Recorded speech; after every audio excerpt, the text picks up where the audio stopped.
தமிழ்நாட்டின் வடகடலோரங்களில் கடல் சீற்றமாக காணப்படும் என வானிலை ஆய்வு மையம் எச்சரிக்கை விடுத்திருக்கும் நிலையில் திருச்செந்தூரில் பக்தர்கள் கடலில் குளிக்க தடை விதிக்கப்பட்டுள்ளது. இது பற்றிய விவரங்களை தருவதற்காக செய்தியாளர் செந்தில் ஆறுமுகம் இணைகிறார். செந்தில், விவரங்கள். கண்டிப்பாக திருச்செந்தூர் சுப்பிரமணிய சாமி கோயில் கடற்கரை ஓரமாக அமைந்துள்ளது. பக்தர்கள் குளிப்பதற்கு சுமார் ஒரு மணி அளவில் தடை விதிக்கப்பட்டது. இந்திய வானிலை ஆய்வு மையம் தென் கடலோர பகுதியில் கடல் சீற்றம் இருக்கும் என எச்சரிக்கை விடுத்துள்ளது. திருச்செந்தூர் கோயில் கடல் அலை சீற்றம் காணப்படுவதால் பக்தர்கள் இந்த தடை விதிக்கப்பட்டுள்ளது. இன்று ஞாயிற்றுக்கிழமை விடுமுறை நாள் என்பதால் திருச்செந்தூர் கோயிலில் பக்தர்கள் கூட்டம் அதிகமாக இருந்தது. காலையில் வரை பக்தர்கள் கடலில் புனித நீராடி வந்தனர்.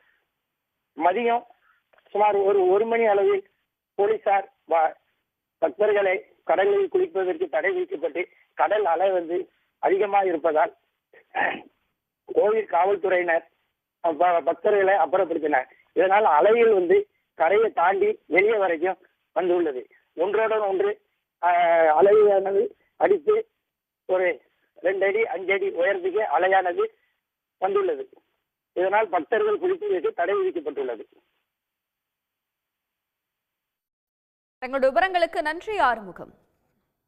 உடனுக்குடன் செய்திகளை தெரிந்து கொள்ள சன் நியூஸ் பெல் ஐகானை கிளிக் பண்ணுங்க.